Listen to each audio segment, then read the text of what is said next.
தெரிவித்துக் கொள்கின்றேன். ஆட்சி அமைந்த பிறகு இன்றைக்கு முதன்முறையாக நம்முடைய ஆளுநர் திரு ராஜேந்திர அர்லேக்கர் அவர்கள் இன்றைக்கு சட்டமன்றத்துக்கு வருகை தந்து ஆளுநர் உரையை வாசித்திருக்கிறார். பொதுவாக ஆளுநர் உரை என்பது ஆளுநருடைய ஒரு தனிப்பட்ட உரை கிடையாது. அரசு தயாரித்து கொடுக்கக்கூடிய உரை, அரசினுடைய பாலிசி நோட்டுன்னு ப்ளூ பிரிண்ட். இந்த ஆட்சியாளர்கள் ஆட்சிக்கு வருவதற்கு முன்பு என்னென்ன வாக்குறுதிகள் கொடுத்தாங்க, அதெல்லாம் எப்படி செயல்படுத்த போறாங்க, அதற்கான நிதி ஒதுக்கீடுலாம் எப்படி செய்ய போறாங்க அப்படிங்கறது ஒரு முன்கூட்டியே சொல்லக்கூடிய ஒரு பாலிசி நோட்டாகத்தான் எப்பொழுதுமே ஆளுநர் உரை இருக்கும். ஆனா இன்னைக்கு பாத்தீங்கன்னா ஆளுநர் உரை எடுத்து பாத்தீங்கன்னா அது இன்னைக்கு இருக்கக்கூடிய ஆளுங்கட்சியினர் ரீல்ஸ் போடுவதற்கான கண்டென்ட் மெட்டீரியலாக இன்றைக்கு இந்த ஆளுநர் உரை அமைஞ்சிருக்கு. அந்த அளவுக்கு முதலமைச்சர் அவர்கள் தன்னை பற்றியும் தன்னுடைய கட்சியை பற்றியும் ஒரு தம்பட்டம் அடித்துக் கொள்ளக்கூடிய ஒரு சுயபுராணம் பாடிக்கொள்ளக்கூடிய ஒரு உரையாகத்தான் இன்றைக்கு இந்த ஆளுநர் உரை அமைஞ்சிருக்கு. இன்னும் நீங்க குறிப்பிட்டு பார்த்திருப்பீங்க, கடந்த 5 வருடங்களாக திராவிட முன்னேற்ற கழக திராவிட மாடல் அரசின் போது எங்களுடைய முதலமைச்சர் எங்களுடைய அரசு தயாரித்து கொடுக்கக்கூடிய எந்த உரையும் ஆளுநர் முழுசா படிச்சதே கிடையாது. அதுல பல திருத்தங்களை ஆளுநர் செய்வார். ஆனா இந்த முறை பாத்தீங்கன்னா ஆளுநர் அவர்கள் இந்த அரசு என்ன தயாரித்து கொடுத்திருக்கிறதோ அதை அப்படியே ஒரு வரி மாற்றாமல், ஒரு எழுத்து மாற்றாமல் அப்படியே வாசிச்சிருக்கிறாரு. இதிலிருந்தே இந்த அரசுக்கும் ஆளுங்கட்சிக்கும் பாஜகவுக்கும் ஒரு இணக்கமான ஒரு சூழ்நிலை, ஒரு கனெக்ஷன் ஏற்பட்டு விட்டதோ அப்படிங்கிற எண்ணம் அனைவருக்குமே ஏற்பட்டிருக்கு. அவங்களுடைய சொந்த சுயபுராணத்தை எல்லாம் தவிர்த்துட்டு பாத்தீங்கன்னா ஒலிம்பிக் மையங்கள், திறன் பயிற்சி மையங்கள், 69% இடஒதுக்கீடு, இருமொழிக் கொள்கை, தேசிய கல்விக் கொள்கை 2020 எதிர்ப்பு, நிலுவையில் இருக்கக்கூடிய கல்வி நிதி கேட்டு கோரிக்கை, வறுமை இல்லா தமிழ்நாடு, உயர்நீதிமன்றத்தில் தமிழ் வழக்காடு மொழி, சென்னையில் உச்சநீதிமன்ற கிளை, கீழடி உள்ளிட்ட அகழாய்வுகள், இந்தியாவிலேயே அதிகமாக நகர்மயமான மாநிலம் தமிழ்நாடு. இப்படி எங்களுடைய அரசினுடைய திட்டங்கள், சாதனைகள், கோரிக்கைகளை தான் மீண்டும் இவங்க படிச்சிருக்கிறாங்க. இப்படி கடந்த திராவிட மாடல் அரசினுடைய திட்டங்கள் மேல ஸ்டிக்கர் ஒட்டிட்டு இவங்க ஆட்சியினுடைய தோல்விக்கான பழியை தூக்கி மீண்டும் திராவிட மாடல் அரசின் மீது, திமுக அரசின் மீது இவங்க போட்டிருக்கிறாங்க. மிகுந்த காழ்ப்புணர்ச்சியோடு இந்த ஆளுநர் உரை அமைஞ்சிருக்கு. 2-3 இடங்கள்ல ஆளுநர் உரையில சொல்லியிருக்கிறாங்க, சென்ற அரசினுடைய நிர்வாகம் சரியில்லை அப்படின்னு குறிப்பிட்டு காட்டியிருக்கிறாங்க, சொல்லியிருக்கிறாங்க. இதை நாங்கள் உண்மையா கண்டிக்கிறோம். அப்படி ஆட்சி நிர்வாகம் சரியில்லாமல் இருந்திருந்தா எப்படி இவங்க சுட்டிக்காட்டிருக்கிற மாதிரி பல திட்டங்களை எங்களுடைய அரசு நிறைவேற்றி காட்டியிருக்கோம். உதாரணத்திற்கு சென்ற வாரம் நம்முடைய முதலமைச்சர் அவர்கள் டெல்லிக்கு போய் நிதி ஆயோக் கூட்டத்தில் நம்முடைய தமிழ்நாடு கடந்த 5 ஆண்டுகளில் எவ்வளவு திட்டங்களை செஞ்சிருக்கிறோம், எவ்வளவு சாதனைகளை செஞ்சிருக்கிறோம், இன்னைக்கு இந்தியாவிலேயே பொருளாதாரத்தில் 2வது இடத்துல இருக்கோன்னு பெருமை பேசியிருக்கிறாரு. அதெல்லாம் அவருடைய 1 மாச ஆட்சியுடைய சாதனைகளா? கிடையாது. எங்களுடைய தலைவர், எங்க முன்னாள் முதலமைச்சர், எங்களுடைய தலைவர், எங்களுடைய திராவிட மாடல் அரசுடைய சாதனைகளை தான் போய் டெல்லியில போய் நம்முடைய முதலமைச்சர் அவர்கள் வாசிட்டு வந்திருக்கிறார்.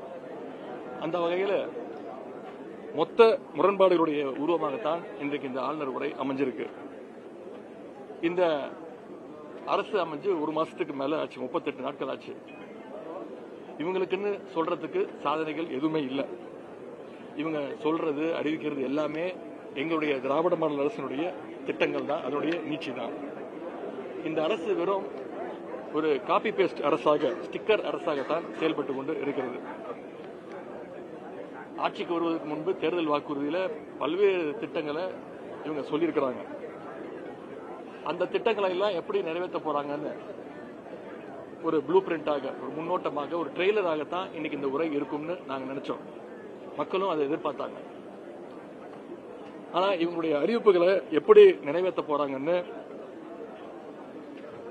எதிர்காலத்தில்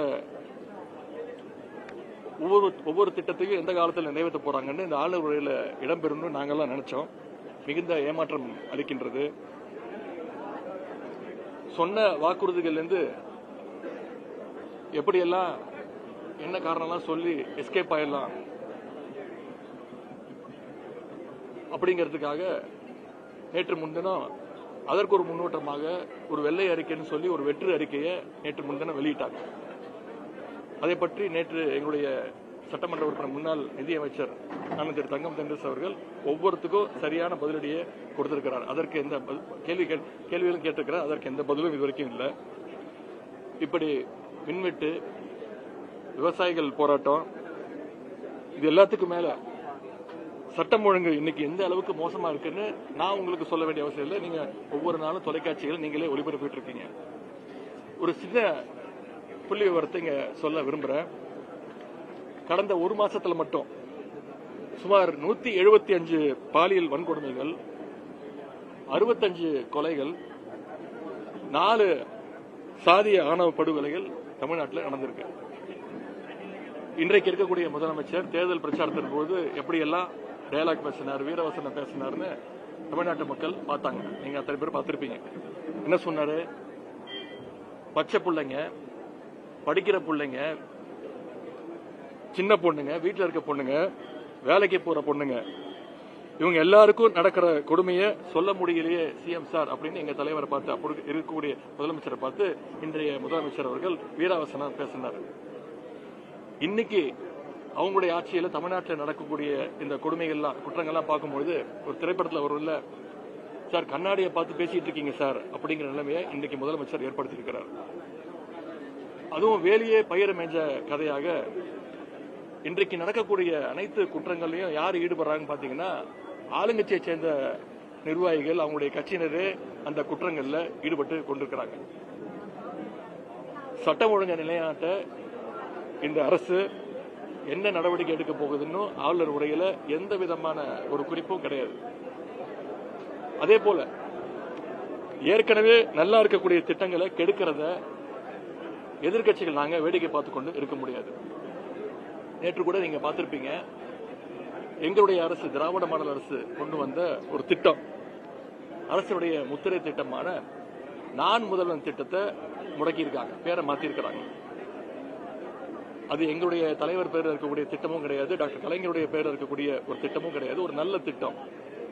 ஏன் நீக்கியிருக்காங்கன்னா, நான் முதல்வன் அப்படின்னு சொன்னாலே மக்களுக்கு எங்களுடைய தலைவர் திரு முத்துவேல் கருணாநிதி ஸ்டாலின் அவருடைய பேர் தான் மக்களுக்கு ஞாபகம் வரும் அப்படிங்கிற ஒரு சிறிய குறுகிய எண்ணத்தோடு அந்த திட்டத்தோட பெயரையே நீக்கியிருக்கிறாங்க. அந்த திட்டத்துடைய அச்சீவ்மெண்ட்ஸ், அந்த வீடியோஸ் எல்லாம் சோசியல் மீடியால இருந்து, அக்கௌண்ட்ல இருந்து நீக்கியிருக்காங்க. தமிழ்நாட்டில் இன்னைக்கு ஒவ்வொரு நாளும் பல்வேறு பிரச்சனைகள். ஆனா எத்தனை பிரச்சனை நடந்துட்டு இருந்தாலும் இன்னைக்கு முதலமைச்சர் கோட் சூட் போட்டிருக்கிறாரு, இன்னைக்கு முதலமைச்சர் வேட்டி சட்டை கட்டியிருக்கிறாரு, இன்னைக்கு முதலமைச்சர் டிஃபன் பாக்ஸ்ல லஞ்ச் எடுத்து சாப்பிடுறாரு, கோட்டையிலேயே சாப்பிடுறாரு, அவர் வாயில அவரே வச்சு சாப்பிடுறாரு அப்படின்னு அவங்க கட்சியுடைய வர்ச்சுவல் அபியூசர்ஸ் எல்லாம் இப்படிப்பட்ட கண்டென்ட் எல்லாம் ட்ரோல் பண்ணிட்டு இருக்கிறாங்க, ட்ரெண்ட் பண்ணிட்டு இருக்கிறாங்க. ஆனா உண்மையான பிரச்சனைகளை பத்தி என்னைக்கு நம்முடைய முதலமைச்சர் வாயை திறப்பார் அப்படின்னு சொல்றதுக்காகத்தான் இன்னைக்கு நாங்க எதிர்கட்சியை சேர்ந்த திராவிட முன்னேற்ற கழகத்துடைய சட்டமன்ற உறுப்பினர்கள் தயவு செஞ்சு வாயை தரங்க சிஎம் சார், பதில் சொல்லுங்க சிஎம் சார் அப்படிங்கிறதுக்காகத்தான் இன்னைக்கு இந்த பேட்சை நாங்க அணிந்து கொண்டு வந்திருக்கிறோம். எங்களுடைய எதிர்ப்பை, எங்களுடைய எண்ணங்களை தெரிவிச்சிருக்கிறோம். அதுவும் எப்போதாவது பேசுற முதலமைச்சர் பாத்தீங்கன்னா, அப்பவும் தன்னை முதலமைச்சர் அப்படிங்கறத மறந்து இன்னும் பிரச்சார மோட்லயே பேசிட்டு இருக்கிறாரு. சிஎம் தான் அப்படி இருக்காருன்னு பாத்தீங்கன்னா, அவங்களுடைய ஒவ்வொரு அமைச்சரும், ஒவ்வொரு சட்டமன்ற உறுப்பினர்களும் முழுக்க முழுக்க ரீல்ஸ் வெறியிலேயே சுத்திக்கிட்டு இருக்காங்க. எல்லாமே அவங்களுக்கு கண்டென்ட், எல்லாமே ரீல்ஸ் தான். இதையெல்லாம் முதலமைச்சர் கவலைப்படுற மாதிரி துளியும் தெரியல.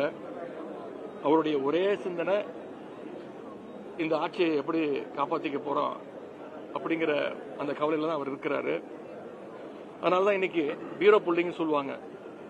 அது மாதிரி இன்னைக்கு நம்முடைய முதலமைச்சர் அவர்கள் அதிமுகவுடைய சட்டமன்ற உறுப்பினர்கள் தான் எம்எல்ஏ புல்லிங் பண்ணிட்டு இருக்கிறாரு. ஆங்கிலத்தில் ஒரு வார்த்தை சொல்லுவாங்க, பேனிக் பையிங் அப்படின்னு ஒரு வார்த்தை இருக்கு. திடீர்னு ஒரு பேரிடர் காலமோ இல்ல ஒரு கடை அடைப்போ அப்படி நடக்கும்போது மக்கள்லாம் போய் அவசரமா போய் வீட்டுக்கு தேவையான சாப்பாடு பொருட்கள், வண்டிக்கு தேவையான பெட்ரோல் டீசல் எல்லாம் போட்டு வச்சுப்பாங்க. அது பேர் பேனிக் பையிங்னுவாங்க.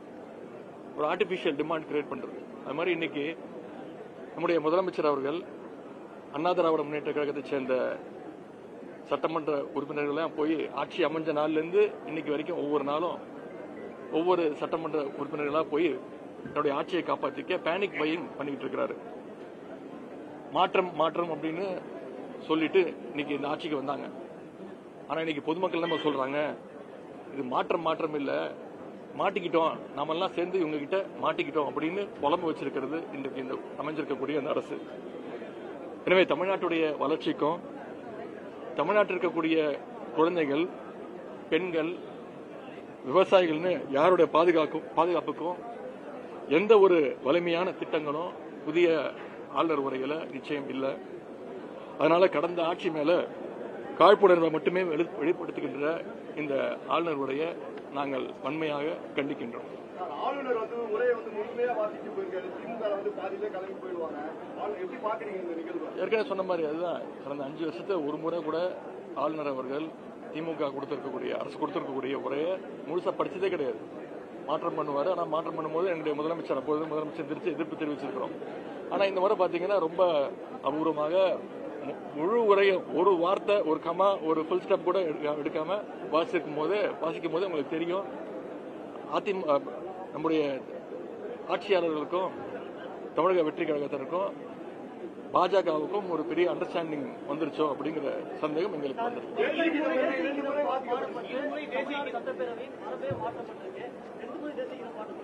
சபாநாயகர் நன்றி சொல்லியிருக்கிறாரு. இதெல்லாம் மிகப்பெரிய ஆச்சரியங்கள், அதிசயங்கள் இப்போ இங்க நடந்துகிட்டு இருக்கு. மரபு மீறப்பட்டிருக்கு.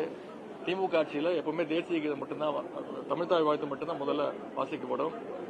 முடியும் போது ஆளுநர் கிளம்புறதுக்கு முன்னாடி அவருடைய உரையை முடிஞ்சதுக்கு பிறகு தேசிய கீதம் ஒலிபரப்பப்படும்.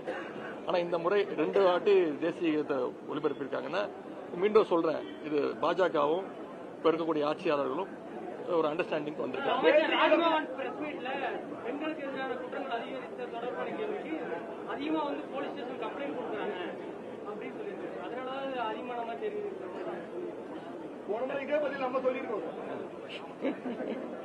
அப்புறம் எதுக்கு புதுசா ஒரு படையெல்லாம் அமைச்சாங்க? இந்த சிங்கப்பெண் படைன்னு ஒண்ணு சொன்னாங்க, அதை தேதி தள்ளி வச்சாங்க. சரி, என்ன இருந்தாலும் இப்போ நீங்க தொலைக்காட்சிகள் மூலமா நீங்க ஒவ்வொரு நாளும் நீங்களே செய்தி ஒளிபரப்பிட்டு இருக்கீங்க. இந்த ஆட்சியில மக்களுக்கு, குறிப்பா பெண்களுக்கு, குழந்தைகளுக்கு பாதுகாப்பு இல்லை. அதை இந்த அரசு உறுதி செய்யணும் அப்படின்னு திராவிட முன்னேற்ற கழகத்தின் சார்பாக நான் கேட்டுக்கொள்கிறேன். நன்றி.